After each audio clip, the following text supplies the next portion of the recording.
Hello, you inspiring people. Yes, indeed, I said inspiring. Yes, I was talking about you. It's true that you inspire me.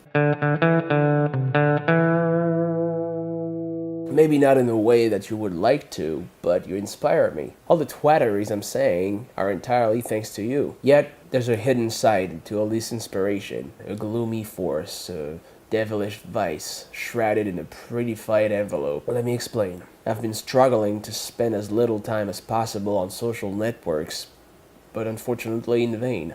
I'm completely addicted to inhuman contact. That's why I'm currently in a rehab to fight misinformation. The doctors say that I can get out of it, but it's gonna be very long and very hard. As long as these harmful platforms are underneath my nose, I will be addicted to this imperceptible stuff. It is so cheap too that I think I'm almost done. Then I'll die of an inspiration overdose.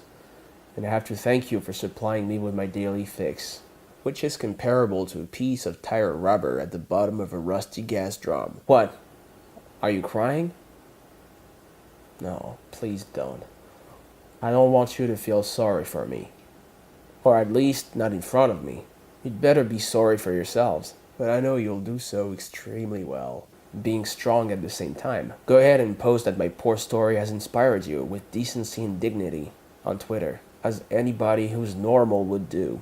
But I forbid you to selfishly keep it to yourself or to cry in front of me, because you're embarrassing me and yourself. You're making both of us embarrassed. Just go ahead and tape yourself crying with your tears springing out of your eyes, your mascara that's leaking, that's wallpapering your cheeks, and your nasal mucus that's oozing out of your nose into your mouth. Share it to the majority. That's what it's here for. And then you'll be inspiring other people, provided that you guide them on the right track with the hashtag inspiration as a means to avoid any kind of unfortunate confusion.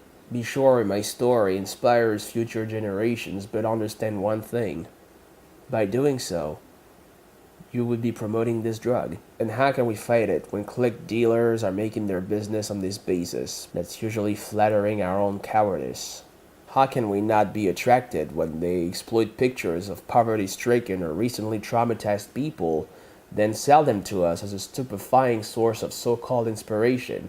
In short, why are they crystallizing human misery into such a popular junk that they call inspiration for a better spreading? What's more dramatic is that this type of inspiration is as addictive as it is contagious. Could it be the reason why information tycoons are not even hiding the nature of their product and brand them as viral? The same way other people will be proud of dealing hash.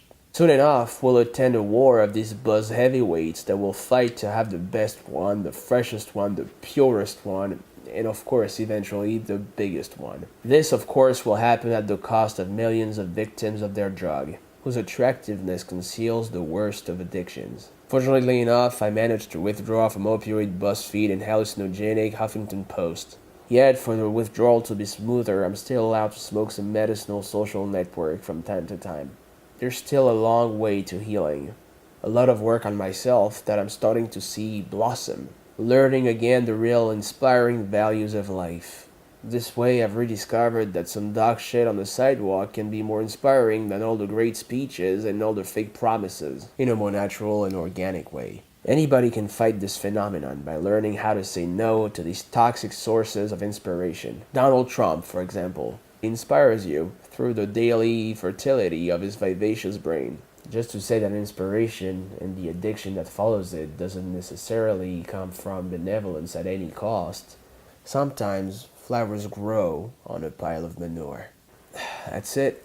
I'll let you meditate on that because next week we'll take inspiration from what I just said to analyze human bullshit. And this episode may last a couple 100 hours because there's so much to cover. But for now, I need my daily fix of Facebook to damage my brains with inspiring stories. See you soon, you safe and sounds.